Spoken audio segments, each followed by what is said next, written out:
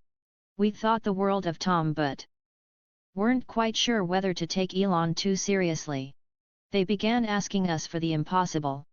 They wanted a turbo pump to be built in less than a year for under $1 million. Boeing might do a project like that over 5 years for $100 million. Tom told us to give it our best shot, and we built it in 13 months.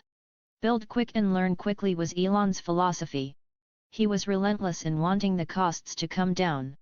Regardless of what we showed him on paper with regard to the cost of materials, he wanted the cost lower because that was part of his business model. It could be very frustrating to work with Elon.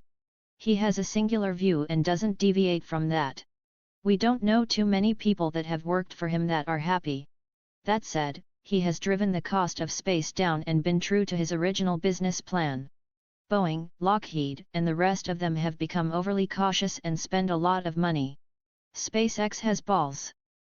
To provide a glimpse of how well Musk knows the rockets, here he is explaining what happened from memory 6 years after the fact. it was because we had upgraded the Merlin engine to a regeneratively cooled engine and the thrust transient of that engine was a few seconds longer. It was only like 1% thrust for about another 1.5 seconds. And the chamber pressure was only 10 psi, which is 1% of the total. But that's below sea level pressure. On the test stand, we didn't notice anything. We thought it was fine. We thought it was just the same as before, but actually it just had this slight difference. The ambient sea level pressure was higher at roughly 15 psi, which disguised some effects during the test. The extra thrust caused the first stage to continue moving after stage separation and recontact the other stage. And the upper stage then started the engine inside the interstage, which caused the plasma blowback which destroyed that upper stage. Musk would later discover the identity of this employee in an ingenious way. He copied the text of the letter into a Word document, checked the size of the file, sent it to a printer, and looked over the logs of printer activity to find one of the same size. He could then trace that back to the person who had printed the original file. The employee wrote a letter of apology and resigned. Griffin had pined to build a massive new spacecraft that would solidify his mark on the industry. But with the election of Barack Obama in 2008, the Bush appointee knew that his time as NASA chief was coming to an end and that SpaceX appeared poised to build the most interesting machines moving forward. It should be noted that there are many people in the space industry who doubt reusable rockets will work, in large part because of the stress the machines and metal go through during launch. It's not clear that the most prized customers will even consider the reused spacecraft for launches due to their inherent risks. This is a big reason that other countries and companies have not pursued the technology. There's a camp of space experts who think Musk is flat out wasting his time, and that engineering calculations already prove the reusable rockets to be a fool's errand. *BLUORIGINALSOHIREDAWAYLARGECSPACEXSPROPULSIONTEAM. Musk has taken exception to Blue Origin and Bezos filing for patents around reusable rocket technology as well. His patent is completely ridiculous, Musk said. People have proposed landing on a floating platform in the ocean for a half-century. There's no chance whatsoever of the patent being upheld because there's 5 decades of prior art of people who proposed that 6 ways to Sunday in fiction and non-fiction. It's like Dr. Seuss, green eggs and fucking ham. That's how many ways it's been proposed. The issue is doing it and like actually creating a rocket that can make that happen. *MICHAELCOLONNO. According to Musk, the early Dragon version 1 work was just me and maybe 3 or 4 engineers. As we were living hand to mouth and had no idea if NASA would award us a contract. Technically, there was Magic Dragon before that, which was much simpler, as it had no NASA requirements. Magic Dragon was just me and some high-altitude balloon guys in the U.K. NASA researchers studying the Dragon design have noticed several features of the capsule that appear to have been purpose-built from the get-go to accommodate a landing on Mars.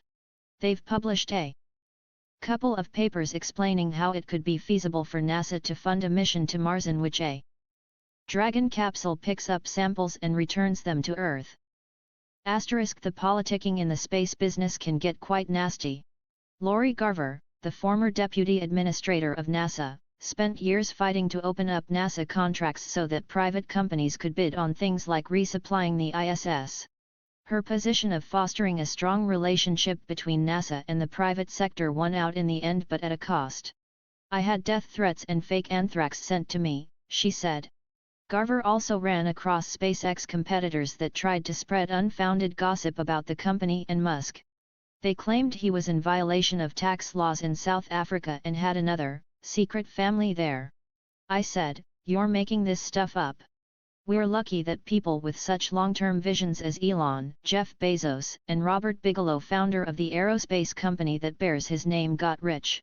It's nuts that people would want to vilify Elon.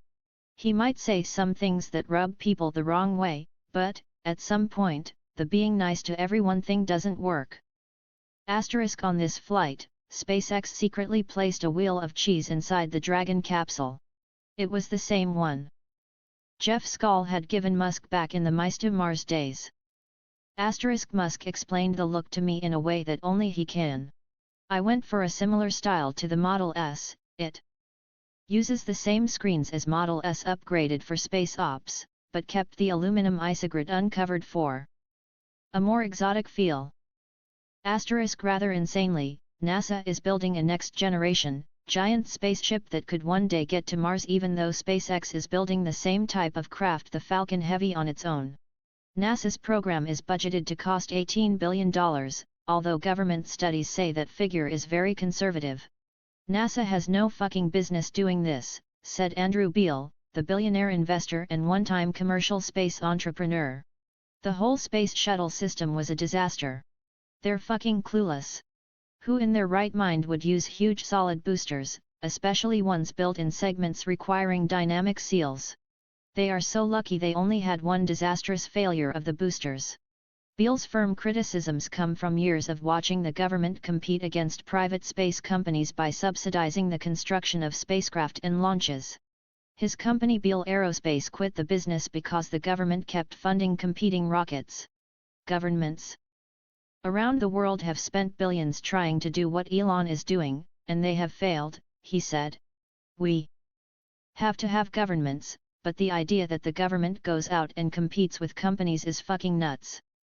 Asterisk THEVOLUMELEVESOUNDSYSTEMENATURALMAGETOMAGETOTHIS is SPINAL tap ANDA. REFLECTIONOFMUSKSSENSEOFHUMOR. Asterisk and it's not just that the Model S and other electric cars are 3 to 4 times more efficient than internal combustion vehicles. They can also tap into power that is produced in centralized, efficient ways by power plants and solar arrays. Asterisk when the very first Roadster arrived, it came in a large plywood crate. Tesla's engineers unpacked it furiously, installed the battery pack, and then let Musk take it for a spin. About 20 Tesla engineers jumped in prototype vehicles and formed a convoy that followed Musk around Palo Alto and Stanford. Asterisk at some point from late 2007 to 2008, Musk also tried to hire Tony Fadell, an executive at Apple who is credited with bringing the iPod and iPhone to life. Fadell remembered being recruited for the CEO job at Tesla, while Musk remembered it more as a chief operating officer type of position. Elon and I had multiple discussions about me joining as Tesla's CEO, and he even went to the lengths of staging a surprise party for me when I was going to visit their offices, Fadell said. Steve Jobs caught wind of these meetings and turned on the charm to keep Fadell. He was sure nice to me for a while, Fadell said. A couple of years later, Fadell left Apple to found Nest, a maker of smart home devices, which Google then acquired in 2014. Asterisk it took a couple of years, from about 2007 to 2009, for the Energy Department application to morph into the actual possibility of a loan from the government. Asterisk the deal had 2 parts. Tesla would keep making battery packs and associated technology that other companies might use, and it would produce its own electric vehicles at a manufacturing facility in the United States. Asterisk Musk had received a lot of pushback internally for trying to locate a car factory in or near California. All the guys in Detroit said it needs to be in a place where the labor can afford to live and be happy, Lloyd said. There's a lot of learned skill on an assembly line, and you can't afford turnover. Musk responded that SpaceX had found a way to build rockets in Los Angeles, and that Tesla would find a way to build cars in Northern California. His stubbornness ended up being fortuitous for the company. If it hadn't been for that dough loan, and the NUMMI plant, there's no way Tesla would have ended up being so successful, so fast, Lloyd said. Asterisk Boeing used to make fuselages for the 747 in the SpaceX building and painted them in what became the Tesla Design Studio. Asterisk he picks the most visible place on purpose, said the investor and Tesla board member Steve Jurvetson. He's at Tesla just about every Saturday and Sunday and wants people to see him and know they can find him. Then, he can also call suppliers on the weekend, and let them know that he's personally putting in the hours on the factory floor and expects the same from them. Tesla got its start using the same lithium-ion batteries that go into consumer electronics like laptops. During the early days of the Roadster, this proved a risky but calculated choice. Tesla wanted to tap into Asia's mature battery suppliers and get access to cheap products that would keep improving over time. The press played up Tesla's use of these types of batteries, and consumers were fascinated by the idea that a car could be powered by the same energy source sitting inside of their gizmos. There's a major misconception that Tesla still depends on these types of batteries. Yes, the batteries inside the Model S look like those found in a laptop. Tesla, however, started developing its own battery chemistry in conjunction with partners like Panasonic dating back to late models of the Roadster. Tesla can still use the same manufacturing equipment as consumer electronics companies while ending up with a battery that's safer and better tuned to the intense charging demands of its cars. Along with the secret formula for the battery cells themselves, Tesla has improved the performance of its batteries by developing its own techniques for linking the cells together and cooling them. The battery cells have been designed to vent heat in a very particular way, and there's coolant running throughout the entire battery pack. The battery packs are assembled at the Tesla factory in an area hidden from visitors. The chemistry, the batteries, the battery pack design, these are all elements of a large, continuous system that Tesla has built from the ground up to allow its cars to charge at record speed. To control the heat produced during the charging process, Tesla has designed an interlinked system of radiators and chillers to cool both the batteries and the chargers. You've got all that hardware plus the software management system and other controllers, said J.B. Straubel. All of these things are running at maximum rate. A Model S can recharge 150 miles of range in 20 minutes at one of Tesla's charging stations with DC power pumping straight into the batteries. By comparison, a Nissan Leaf that maxes out at 80 miles of range can take 8 hours to recharge. Google's attorneys had asked to make a presentation to Tesla's board before he would permit this. Musk asked for the right to call on Google for a loan in case Tesla encountered cash flow issues after acquisition talks became public, as there would otherwise be no way for Tesla to raise money. Google hesitated on this for a few weeks, by which time Tesla ended up in the clear. Following the demonstration, Tesla struggled to deliver on the battery swap technology. Musk had promised that the first few stations would arrive in late 2013. A year after the event, though, Tesla had yet to open a single station. According to Musk, the company ended up needing to deal with more pressing issues. "We're going to do it because we said we'd do it," Musk said. "It may not be on the schedule that we'd like, but we always come through in the end." As for the origins of the Model S name, Musk said, "Well, I like calling things what they are. We had the Roadster, but there was no good word for a sedan. You can't call it the Tesla sedan. That's boring as hell. In the UK, they say saloon, but then it's sort of like, what are you? A cowboy or something?" We went through a bunch of iterations, and the Model S sounded the best. And it was like a vague nod to Ford being the Model T in that electric cars preceded the Model T, and in a way we're coming full circle, and the thing that preceded the Model T is now going into production in the 21st century, hence the Model S. But that's sort of more like reversing the logic. A handful of lawsuits have been filed against Tesla, with auto dealers arguing that the company should not be able to sell its cars directly. But even in those states that have banned Tesla's stores, prospective customers can usually request a test drive, and someone from Tesla will show up with a vehicle. "Sometimes you have to put something out there for people to attack," Musk said. "In the long run, the stores won't be important. The way things will really grow is by word of mouth. The stores are like a viral seed to get things going." Or as Straubel put it, "Watching people drive the Model S across the country is phenomenal. There is no way you can do that in anything else. It's not about putting a charging station in the desert as a stunt. It's about realizing where this is going to go. We will end up launching the third-generation car into a world where this charging network is free and ubiquitous. It bugs me when people compare us to a car company. The cars are absolutely our main product, but we are also an energy company and a technology company. We are going down to the dirt and having discussions with mining companies about the materials for our batteries and going up to commercialize all the pieces that make up an electronic vehicle and all the pieces that make an awesome product. No, really.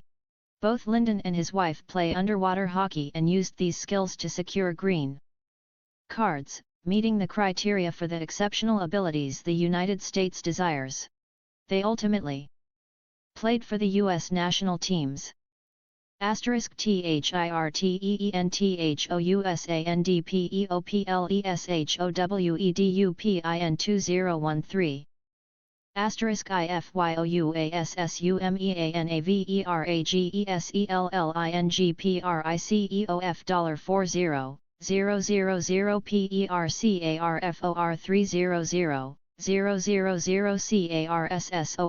000CARSSOLDINAYEAR, THATS $12.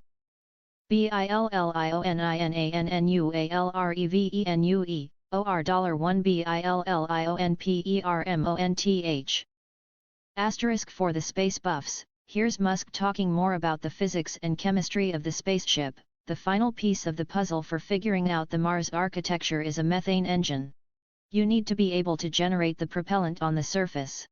Most of the fuel used in rockets today is a form of kerosene, and creating kerosene is quite complex. It's a series of long-chain hydrocarbons. It's much easier to create either methane or hydrogen. The problem with hydrogen is it's a deep cryogen. It's only a liquid very close to absolute zero. And because it's a small molecule, you have these issues where hydrogen will seep its way through a metal matrix and embrittle or destroy metal in weird ways. Hydrogen's density is also very porous, so the tanks are enormous and it's expensive to create and store hydrogen. It's not a good choice as a fuel. Methane, on the other hand, is much easier to handle.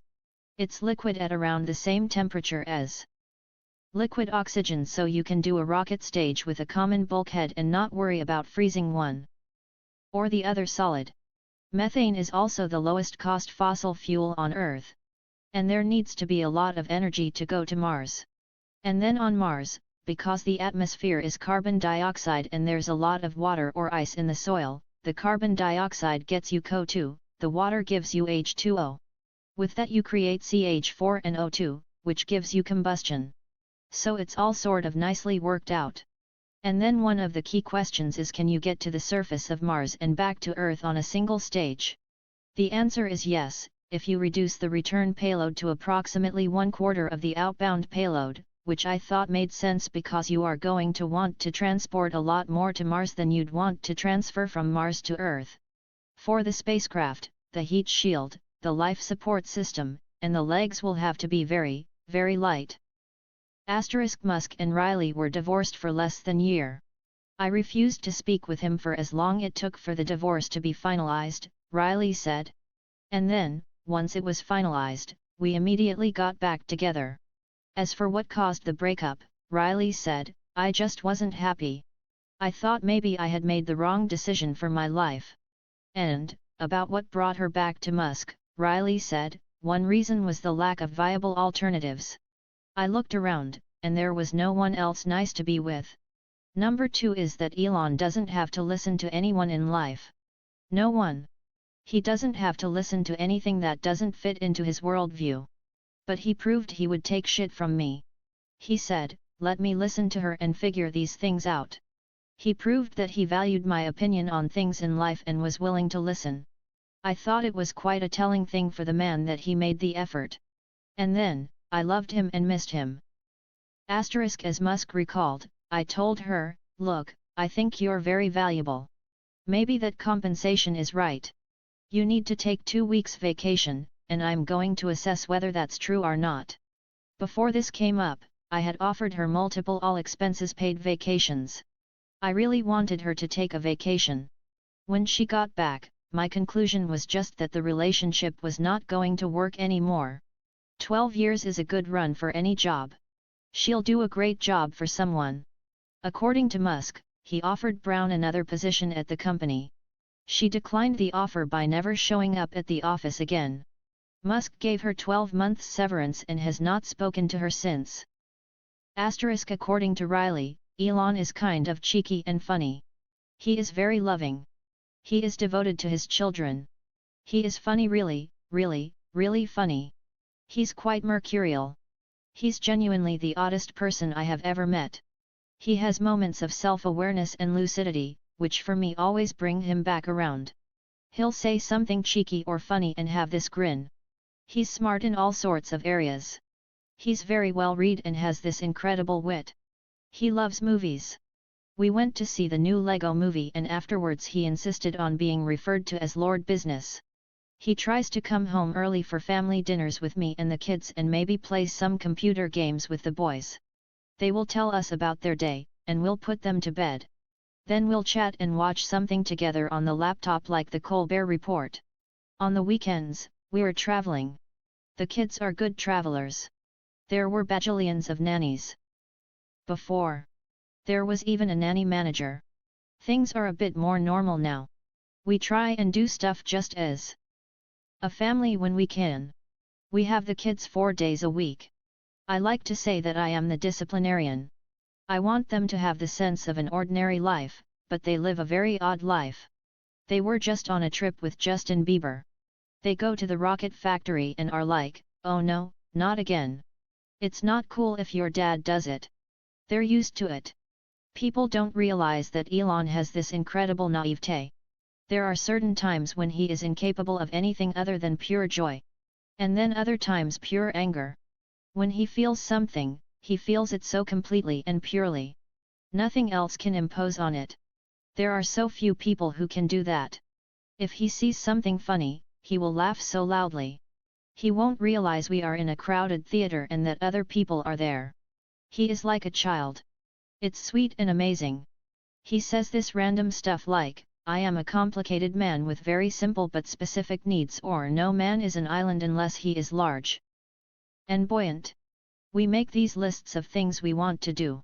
His latest contributions were to walk on a beach at sunset and whisper sweet nothings in each other's ear and to take more horseback rides. He likes reading, playing video games, and being with friends. Jurvetson elaborated by saying, Elon has that engineering prowess of Gates, but he's more interpersonal. You have to be out there on the spectrum with Gates. Elon has more interpersonal charms. He's like Jobs in that neither of them suffer fools. But with Jobs there was more of a hero shit roller coaster where employees went from in favor to out of favor. I also think Elon has accomplished more.